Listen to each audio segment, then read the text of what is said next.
اعوذ باللہ من الشیطان الرجیم، بسم اللہ الرحمن الرحیم۔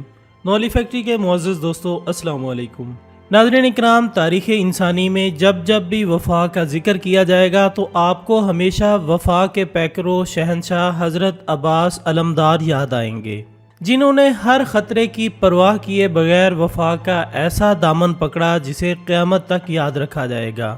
یہی وجہ ہے کہ آپ کی شہادت کے صدیوں بعد بھی عقل کو دنگ کر دینے والے معجزات رونما ہوتے رہتے ہیں۔ ایسے ہی ایک معجزے کا ذکر ہم اپنی آج کی اس ویڈیو میں کرنے جا رہے ہیں، جس میں ہم آپ کو بتائیں گے کہ کیسے صدیوں گزر جانے کے بعد آج بھی حضرت عباس رضی اللہ تعالیٰ عنہ کے روزے کے گرد پانی طواف کر رہا ہے، اور اس کے ساتھ ساتھ ہم آپ کی زندگی کے نشیب و فراز پر بھی نظر ڈالیں گے۔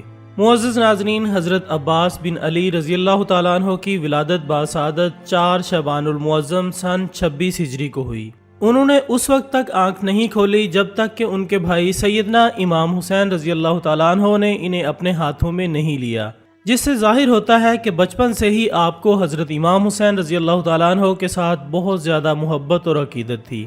حضرت علی بن ابی طالب رضی اللہ تعالیٰ عنہ نے اس عظیم و شان بچے کا نام عباس رکھا۔ آپ کی شجاعت، بہادری، وفا اور دلیری جیسی خصوصیات کو دیکھتے ہوئے شجاع باپ نے اپنے شجاع بیٹے کا نام عباس رکھا۔ حضرت علی بن ابی طالب رضی اللہ تعالیٰ عنہ نے ان کی تربیت و پرورش کی تھی، اور آپ ہی سے انہوں نے جنگی علوم، معنوی کمالات، مروجہ اسلامی علوم و معارف اور خصوصاً علم فقہ حاصل کیے۔ اسی طرح 14 سال کی معمولی عمر تک آپ ثانی حیدر کہلانے لگے۔ اسی بنا پر انہیں ثانی علی المرتضیٰ بھی کہا جاتا ہے۔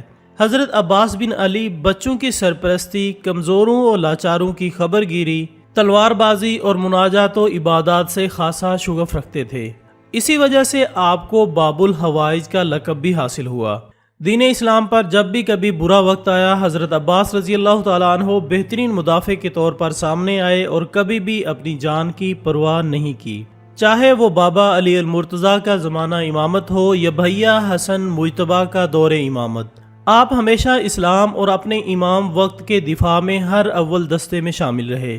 جس وقت بھیا حسین سید الشہداء کا دور امامت آیا تو ہمیشہ آپ نے اپنی زندگی ان کی اطاعت میں گزاری، اور جب یزید ملعون کو خلیفۃ المسلمین کے منصب پر بٹھا کر دین اسلام کو پامال کرنے کا تہیہ کیا گیا، اور حضرت امام حسین رضی اللہ تعالیٰ عنہ کو یہ فرمانا پڑا کہ یزید جیسے فاجر و فاسق شخص کو خلیفہ بنا کر اس کی بیعت کرنا گویا اسلام کو سلام کر کے اسے خیرباد کہنا ہے، تو ایسے موقع پر حضرت عباس رضی اللہ تعالیٰ عنہ جیسے دین اسلام کے وفادار اپنی جان کو جوکھوں میں ڈال کر اسلام کی بقا اور اس کی سربلندی کے لیے اپنا سب کچھ قربان کرنے کے لیے آمادہ ہوئے۔ اور صرف یہی نہیں بلکہ قوم و ملت کے ساتھ وفاداری حضرت عباس رضی اللہ تعالیٰ عنہ کی روح میں متجلی تھی۔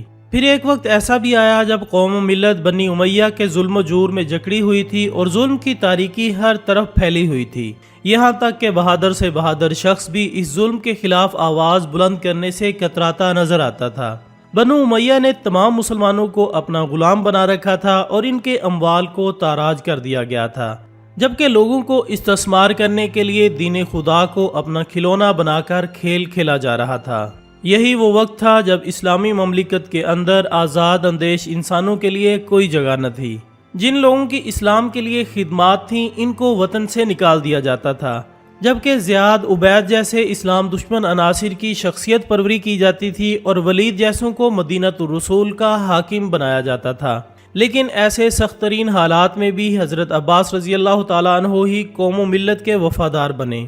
تبھی تو حضرت امام حسین رضی اللہ تعالیٰ عنہ نے روز عاشور اپنا علم حضرت عباس کے سپرد کر کے ان کو اپنی سپاہ کا سالار بنایا تھا، اور حضرت عباس رضی اللہ تعالیٰ عنہ نے اپنے دونوں بازوؤں کو کٹوا کر اپنی وفاداری کا ثبوت دیا، اور نہر القمہ پر جام شہادت نوش کر کے ہمیشہ کے لیے القمہ کے ہیرو کہلائے۔ خواتین و حضرات، واقعہ کربلا کے وقت حضرت عباس بن علی کی عمر تقریباً 33 برس تھی، اور حضرت حسین رضی اللہ تعالیٰ عنہ نے آپ کو لشکر کا علمبردار قرار دیا۔ اسی وجہ سے آپ کا ایک لقب علمدار کربلا بھی مشہور ہے۔